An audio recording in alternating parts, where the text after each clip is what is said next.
Hello and welcome to Gaming Friday here on Off the Shelf Reviews. I'm Gary. And I'm Geoff. And today we are playing Lost Odyssey. Right. A title which is pretty much now a lost title. Well, it's a totally lost Odyssey to me because I'd never heard of it before. What? What? Yeah.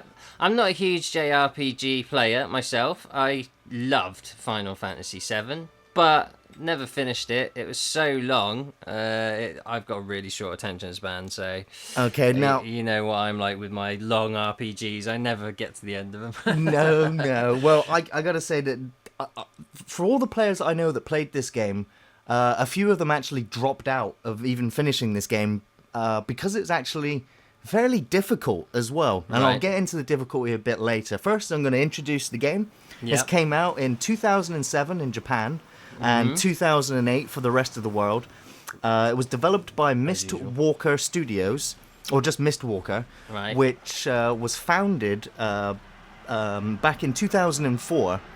And this Right. game is a Microsoft exclusive, or exclusive for the Xbox 360. Right. And there's one very important person that you need to know about that made this Okay. game. Yeah. That's also got a heritage in the gaming industry. Okay. This person is the one that we owe, as gamers, thousands and thousands of hours of our lives to. Yeah. Because we've played so many of his games. Yeah. And I'm terrible at Japanese names, so I'm going to There we try and go. pronounce it. I think it's Hironobu Sakaguchi. Oh. Okay, and Not he bad, not bad. and he was he's the founder of Mistwalker Studios. Yeah. But he got his start back with Square. Yeah. Before they became Square Right. Enix. Square and Enix were two rival companies Yeah. that eventually merged together because both of them were, I don't know, struggling financially. Right. But this guy, Sakaguchi, he is the director of Final Fantasy 1 through 5, the creator, the writer. This is the genius behind Final Fantasy. So this And guy he's is been the there daddy. from the start. He's the Absolutely. daddy. He is the granddaddy of Japanese RPGs for the Western market. For me, that's where I place him. Right, Of okay. course, he's also had other work with Square, working on titles like Vagrant Story, which is just a phenomenally difficult Japanese RPG, which again, it will appear on Gaming Friday soon, Yeah. along with Parasite Eve and Kingdom Hearts, because they're just phenomenal games that Okay. just have his touch. Okay. Now, Well, I mean, he's not flawless, though. Yeah. There's one thing that that Sakaguchi did that really, really upset everybody. Yeah. And that was when he turned from making games and had a stab at making a movie. Okay. Final Fantasy: The Spirits Within, one of the That's biggest him as cinematic catastrophes that ever happened. It actually cost, I think, Square something like 50 million or something, or even Yeah. more. It was horrible. It bombed, and believe it or not, I actually still enjoy Final I Fantasy like Spirits that Within. film, yeah. It's you break it down, it is very simplistic, but I like the voice acting. I quite liked the CGI effects. Yeah, You know. it's quite atmospheric. I thought it had quite a unique and interesting style, and it's very typical Japanese, where they But don't it wasn't insult you, Final and Fantasy. you're just sat there confused for fucking ages, going, "What the fuck is going on?" And then all of a sudden, it's like, "Oh, okay, I get it." Just like right at the end, Yeah, it yeah. kind of begins to make sense, but it doesn't explain anything. But then that's pretty much like Final Fantasy as well. It's like this: you get into a Final Fantasy game, because I have played 7 and 8, and you just like lunged into this world, and they just throw jargon at you like you expected to know what it all fucking means. And Yeah. you just don't. Oh, Okay, hello. so we're in. Right, okay, after you're that in. fantastic opening battle sequence, Looks we're like you're thrown a in, bit outnumbered. and I'm totally surrounded. So here is Kaim Argonor, I think his name is. Okay. And so we're given the basics right now. This is your standard Japanese turn-based Menu select action combat system, which is now, it's fairly old in modern RPG standards, where I don't know, it's more real time, the Yeah. combat system. The latest Final Fantasies are more Which is upset, as far as I know, it's upset a lot of RPG players that really like this old school turn-based combat system. yeah. And in this case, it really works. Well, to be fair, like BioWare, didn't they? I mean, the BioWare, for instance, have done a bunch of RPGs, which I Well, have this finished. is what we call the Western RPG. Yeah, that's it. I mean, they took that kind of Japanese style, but did it in real time, and it was really popular. So I can see why they then sort of bounced it back and was like, oh, that worked for BioWare. Well, let's start doing that. Yeah. So the character that we're playing in this game is an immortal, which means he cannot die. Oh, well, that's makes it a little bit easy then, doesn't it? But it does mean he can be knocked out, which Right. means then it's still game over because then you get imprisoned forever. Okay. So, but there is a very interesting mechanic in this game. Is that obviously, like all RPGs, you get your party. You know, Yeah. you get a select group of characters that you'll choose to fight with throughout the game. I'll say your and- character's model is pretty good. He actually looks Japanese as well, which is a bit different from Japanese RPGs. Yeah, They mostly don't look Japanese. They got massive Western eyes, a lot of them. But yeah, this guy's got very Japanese features. Looks pretty badass. So this guy is 1,000 years old currently, Right. and now this is kind of a bit tropey, but he Yeah. has no memory of those last 1,000 years. Oh no, really? Yeah, really. Oh, come on. So he's a bland character. Well, that you he's transfer onto. is right he? now at this point in his life, he is a mercenary hired pretty much to go and fight in this war Yeah. between two nations. And I think there's 3 or 4 nations in the game. So you're 1,000 years old, but you're still everyone else's bitch. Oh, did you just get? Whoa! I just got smacked by that crane. So now it's time to pop some healing medicine from my inventory. Right. Now I have to say that I'm going to say it now that this for me was the last big hoorah for Japanese RPGs. Right. I said this in our Fallout 4 video that I've not played Japanese RPGs for a long time. Yeah. And this for me was one of the last. This was the last best RPG that I played, Japanese wise, that kept me interested all the way to the end. Further Japanese RPGs after this just kind of they kind of waned on me, and then eventually I moved on to the BioWare and to the Japanese Western RPG format with Yeah. Dragon Age and Mass Effect and Yeah. I don't know, Fable to an extent. Yeah.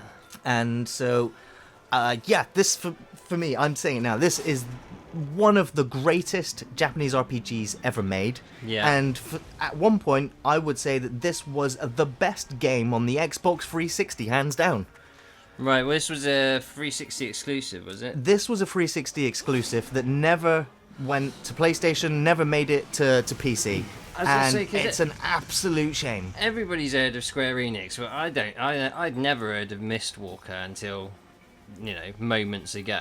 So Well- they've not done very well at advertising their products, have they? Really? Well, Unless, I I suppose think- maybe unless you're in Japan. I think Mistwalker Studios is also the same studio that made Blue Dragon, which was also another exclusive All right. Yeah, I remember that. That was and- like a opener for the.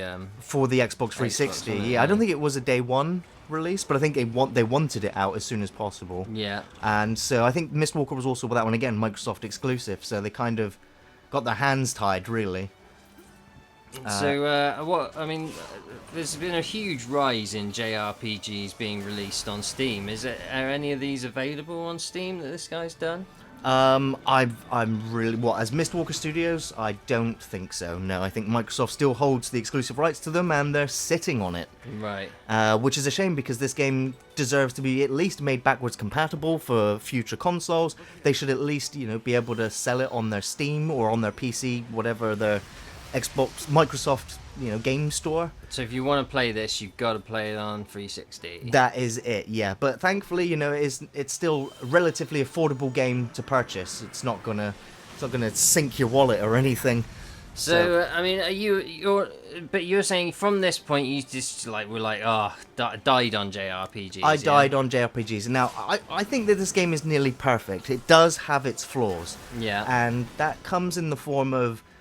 Well, this game is on the Unreal Engine, which is why everything Is it? looks so pretty. All of Right. the graphics, all of the, magic effects, Yeah. backgrounds, environments, character models, everything looks great still to this day. I'll argue it still looks great today. Yeah. But the loading times in this game is a real killer. Okay. Whenever you go through a door, Yeah. Resident Evil style loading screens. Yeah. Whenever you go into a fight, it's like it feels like 30 seconds, and sometimes it feels longer, and it's the same coming out of the fight. Yeah. You just got to wait for the loading screen. Now, it's fine the first sort of couple hours, but by the time you get to the fourth disc, and this game does come on 4 discs, Yeah. the loading times are a real pain. 4 discs. Jesus Thankfully, Christ. though, this game has a phenomenally awesome soundtrack. The soundtrack in this game is astounding. It is one of those soundtracks that you can actually just listen to outside of the game. You can have your own experience just listening to the soundtrack of the game. Oh, that's cool. And its reason is why it also sounds very similar to Final Fantasy is because it's the same musical composers. Right. Because Mistwalker was pretty much founded by a load of people leaving Square when they were merging with Square Enix, including all of these Final Fantasy game makers, which in my opinion is why the Final Fantasy games were not as good as the ones I remember, 7, 8, 9, and to an extent 10. Yeah. I think 7 and 9 are still my absolute favourite Final Fantasy games. 8 was really good as well. I did like 8. 8 was fantastic. So what is the premise here? What is the plot? You got Other than this glorious, brilliant cut sequences. A 1,000-year-old mercenary fighting in a war on his own, seemingly against. Well, no, he's hordes fighting of with what? I think it's the Urons, which were the guys with sort of like the keychain helmets, fighting against the guys with the great big sort of tower block heads that you can see running running away there. So what are these tower blockheads, and why are you fighting?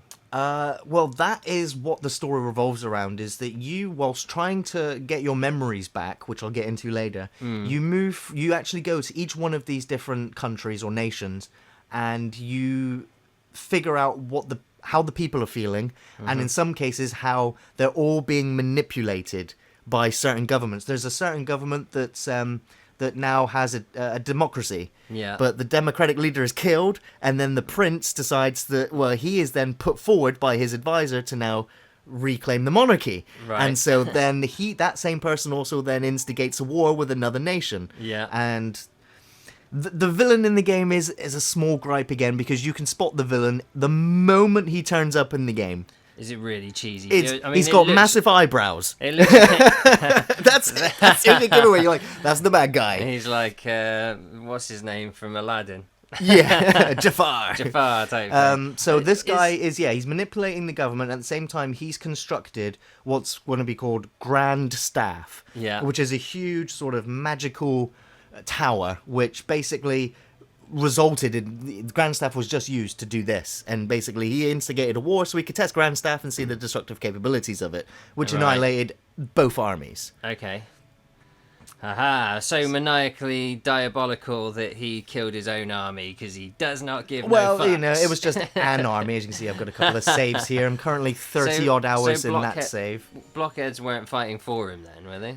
No, he was the keychain people, I think, were his people. No, actually, no, it was the blockhead people. Yeah. So does it have chocobos? No, it does not have chocobos. This game is actually, it's sort of under sort of like a magical industrial revolution. That's the sort of the cyberpunk-esque nature of this world. Right. Is that magic is really enabling them to push the boundaries of what they can do with technology. Okay. So you can get submarines that fly, and oh god, just like most great Japanese RPGs, you get the world map where eventually by the 4th disc in your Nautilus or Ragnarok or whatever it's called, you can fly anywhere, go anywhere.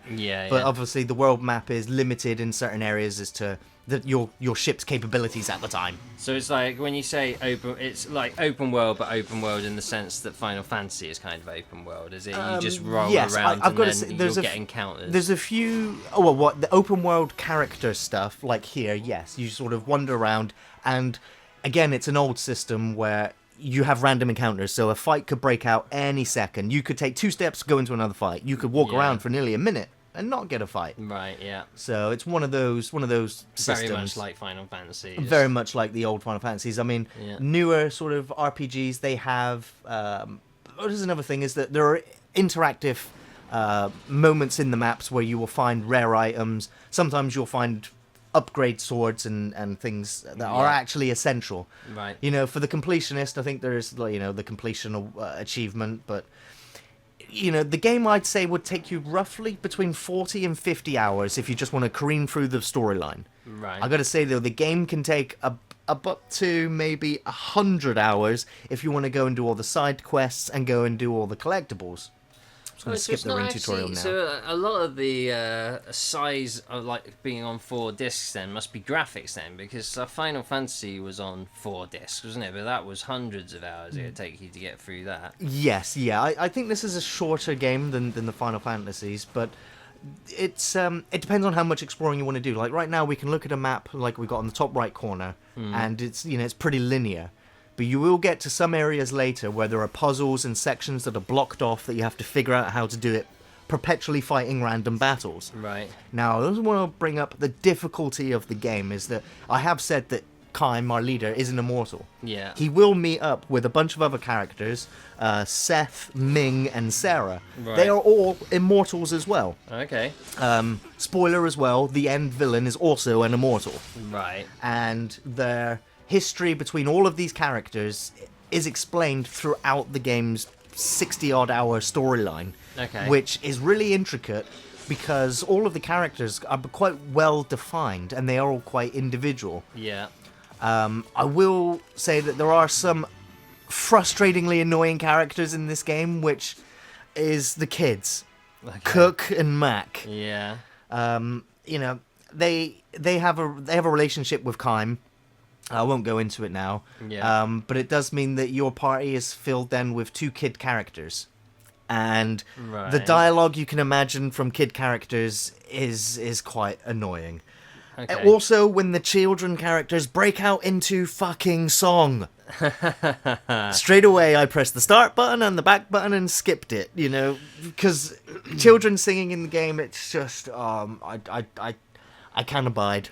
I don't abide it. I mean, It's frustrating. One of the things that makes JRPGs very sort of very Japanese is their tendency to digress and go off on a left field one. Yes, and this just game start does doing that a lot. really crazy weird But shit. it's Like, not. Does Kaim dress up in drag at any point? No, he does not. He does not dress up in drag. I'm still interested to see how seems to they'll do happen a that in the lot. remake of Final Fantasy. Yeah. But what I will say is that this game is heavily emotionally wrought with complex, emotional. I'm losing my words here, but Entwining narrative? Or? yes, there is a scene in this game which is very, very powerful, and it is to do with the 2 kids, where they lose their mother. Yeah. You literally watch the mother die, and you realise that some of these other characters are connected in other ways. Obviously, with characters not having memories and things, as it starts to unravel, it's some very powerfully well-acted, animated scenes. And the voice acting carries it really well, again, supplemented with the awesome musical score. Now, there's a feature in this game that a lot of people sort of really didn't pay too much attention to, which is where you really learn the character of Kaim, is that he has 1,000 years of memories locked away in his mind, and he dreams in the game. Right. And it's an option. You don't have to watch these dreams. Right. And basically you will they are just text scrolls across the screen. Right. But again, they have their own accompanying sound effects and musical score to Yeah. each one of these dreams. They each tell a different part of Kaim's history, which Yeah. really rounds this character up, so that when he is having these other emotional scenes in the game, if you're not really aware of his history, you kind of miss out on some of the importance of that. Okay. Which I stress now, the 1,000 years of dreams in the game is worth just watching through and listening to, and some of those stories will bring you close to tears. I guarantee it. It is so well written and so well delivered, and that is the sort of emotional weight that I found lacking in almost every other Japanese RPG game after this. Yeah. What excuse me, was the weight of the storytelling. That's what made 7 great, wasn't it? Is because You got lost really characters. invested. You got and invested then- in the history of Yeah, yes, yeah. absolutely. You got really invested in the romance between the main characters as well, and then you get your heart ripped out when you've been trying to pull the one girl, and it's like, oh no. Absolutely, yeah. But and Sephiroth was a great baddie. Sephiroth was a great villain. How yeah. good is the baddie?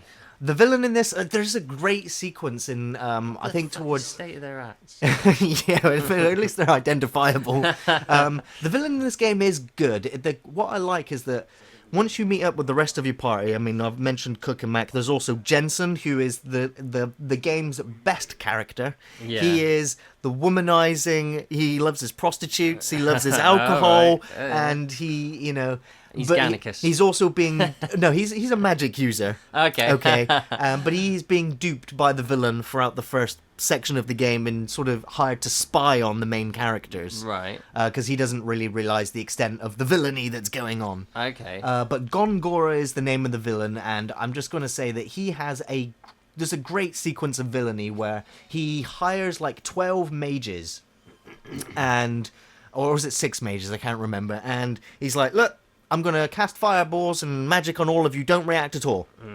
And so he casts fireball on everyone, and the one that was weak to fire dies. And then he casts magic or ice on everyone, and the one that was weak to ice dies. And so eventually he kills them all but one. Yeah. And this last one's like, look, you just killed us all. Don't kill me. Yeah. He kills him as well, and then he turns all of those mages into his like dark wraiths, all imbued with magic power that they had their strength with, and then unleashes them all against the heroes. So... But it's just a great scene watching him just execute all of these mages and turn them into his minions. He's like, "Mwah, Watching him manipulate the people by turning up on the massive display screens, telling the world how terrible these other countries are and that war is the only way. Yeah. Are you on a train? I am currently on a train. Wow, this reminds me of Final Fantasy. This guy must love his trains. And now we're going to be introduced to Seth. She is another immortal, and she, a part of one of her many lives is over 1,000 years. She was a pirate, and so she has a lot of pirate characteristics. Of course, she can pilot the ship, and she'll become your traveling partner throughout the rest of the game. Right. Again, I'm going to bring up the difficulty of the game as where I was going, is that there are a selection of characters. Again, there's also Tolton and Ced. Of course, I think Ced was supposed to be called Cid, like all Final Fantasy games, but he ended up being called Ced. I don't know, I just made that connection anyway. I was going to say the names of all these characters are they're very short. Yeah. Like 1 or 2 syllables. Pretty much, yeah. Well, they're fairly easy to remember names. Yeah. So they're all right, are they? Once you get these characters in, you're actually like with you. Once you get all these characters, they're all grouped together, and for me, there is a small lull because I really enjoyed the relationship between Kaim, Seth, and Jensen for the first disc. Once you then brought in all these other characters, the story sort of, as I said, goes in these other directions, but it really explores these characters and rounds them out, which is what I like. The difficulty comes in the fact that then the game goes, right, let's split up everybody into 3 different parties. You're on your own. All the magic users, you're all together. All the fighters, you're all together. Right. And there's a very difficult part of the game where you have nothing but mages, and you have to go and fight through a very large, sort of 2 to 4 hour section of the game with just magic users. Right. And so I stress now, if anyone's going to get this game, top up on mana capsules. Okay. Mana capsules boost up your mana, so that outside of every fight, just cast heal all on everybody, and then use a mana capsule so that when you go into the next fight, you're prepared. You don't want to go into the next fight having no magic left or your health being round down, because you will be killed. And the game's save system is, as you've seen earlier, those save points which are dotted around at the beginning of stages and just before the boss fights. Right. So you don't want to grind up, leveling up, getting to the boss fight and die to have to repeat the process. Yeah. This game does sort of encourage grinding and leveling up and farming to an extent. Right. Traditionally, as always, you get into a fight, you get XP, which levels you up, which only gives you some more magic points and some more hit points. Doesn't give you anything else. Yeah. If you're a human or a mortal, you do learn new skills as you level up. The immortals will skill link with those mortals to learn the mortal skills, which then they can equip themselves. Right. I'll quickly see if I can explain that now. So if I go into skill link with Kaim, I can say I got these empty skills. Yeah. Throughout the game, in hidden boxes, you will find skill slot seeds, which you will then enable you to have even more skills. So right now, I have no skills. I can go to skill link, and all the other human characters will appear here, and I can learn each one of their skills. Right. That is how the skill system works instead of like a materia system. Okay. Importantly, the Immortals can also learn whatever accessories they have equipped. And as you can see in the right corner, it says learning progress skill points. So each fight gives you skill points, so that if I equip him a ring which increases his magic points, once he's learned it, I can take that item off, give it to another Immortal, and then once he's learned it, I can then go into my skills and then equip that skill. So I've got to choose whether I want him to be immune to poison, dizziness, and frost, depending on what area I'm going in to fight. Okay. And then make sure that all my Immortals learn it, then buy the duplicates of those items to make sure my Mortals have it equipped. Right. It's quite complicated, and once you get your head around it, though, it's very simplistic. Now, another huge aspect of the game is the ring assembly. It's something that a lot of people overlooked, including myself, which also makes the game difficult, because what you're going to need to do is collect these items from the enemies that you defeat, or buy them from the stores, and then use the components to make rings. Once you make a bruiser ring, for instance, I can make this one now. In order to now make the Bruiser Ring Ultra, I'm going to need to go and get more Guardian Ore, which I'll get from fighting monsters or, again, buying from shops. And then there's so many rings to create, so many vendors and so many items that doing the ring system is important. You will need to explore and find those items. And the rings are what learn you skills whilst you're wearing them. The rings don't give you skills while you're wearing them, but each ring will have up to 3 skills, and you can have like level 1 something, level 2 something, and level 3 something, or level 111 or level 222, and it'll be good against flying enemies. And then it does earth damage, or it does a poison effect. Right. And you can mix and match all of these abilities. And one of the great things is that whilst you're playing the game, you can, when you're in combat, change all of your equipment. It doesn't cost you an attack or an action to change your equipment. So as soon as you get into the fight, you can be like, right, you're going to attack the flying one. Quickly change your ring into a kill flying things ring. Right, you're going to be using magic. Right, you're going to have this ring equipped. So you can change rings on the fly in combat. Right. Which is great, because otherwise you'd have to learn, your opponents and then be equipped beforehand. But it's all like fully pausable within the combat. Then well, no, the combat screen just carries on, the music carries on, the animations are there, but no one attacks or does anything until you make your selection. Okay, right. So it's not even like, because on Final Fantasy you had still like a limited amount of time to get your commands in, didn't you? Whereas, although I think you could turn that off, but I can't remember right now. But there is a sort of a turn order that appears in the bottom left corner, which tells you the order of the attacks that are going to be. So some magic users will cost them 2 attacks or 2 turns in order to cast the spell. So it takes a little bit longer. So it does very, like you say, look like industrial steampunk kind of style with some bit over the top craziness. Like each of the different continents that you go to and the different locations you go to are all very, very uniquely different in their appearance as well. Right. And of course, some effects that happen throughout the game also alter and change some of those locations. Okay. There is one place that I really enjoyed going to where magic had been leaking out and caused all sorts of things to come to life and be able to speak. So banged up broken cars will start communicating with you, and right. So that's kind of there's some humor in there as well, and some light-hearted moments in there too. I suppose that's for the fans of JRPGs. It's the potential where anything can happen. That's kind of the appeal of them, isn't it? It's just like they'll take your brain into places you never thought it would go. Yeah. I mean, look at those hats. It's fucking ridiculous. I just think that there's hundreds of different enemies in this game. There are hundreds of different character models in this game, and they're all unique to look at. They're all very strange. They're all very noteworthy. The art style is brilliant. It's so absurdly impractical, those hats. Or helmets, whatever they are. Maybe they're supported with magic. I don't know. Maybe keeps them all on a giant keychain. I don't know. Well, I bet they must get real bad neck ache. All the leverage in it. I mean, it looks like they're metal as well. So I bet that weighs a ton. Look how thick they are as well. Yeah, so it's pretty out there. And I mean, he's just like, I don't know what it is about the Japanese loving their arm pieces, but only on one arm. I don't really know why, but it's all a part of their fashion and their armor sets. But again, it's so very unique and just rolling credits. Rolling credits. So that was just the introduction, just to get you into the combat system, the characters, the way the world works, the ring system, and from there, Feel Plus. The adventure begins. And I've got to say right now, in my closing thoughts, get this game if you've never played it. Get an Xbox 360 just to play this game.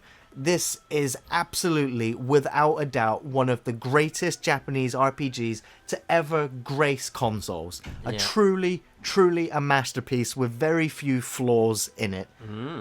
Absolutely 100% recommend it. And I have to say that there are very few actual JRPGs even available on the Microsoft system. And so it'd be a shame for me to not note them, so I'll just lift up the ones that I thought were the noteworthy JRPGs that you should check out if you were a fan of this one, and that's The Last Remnant, Tales of Vesperia, Eternal Sonata, Blue Dragon, Resonance of Fate, Star Ocean, I think it's 4, The Last Hope, Enchanted Arms, and Infinite Undiscovery. And I think there was a Final Fantasy on the on the Xbox console as well. Like I said, I kind of left Final Fantasy behind. I'm still interested in 15.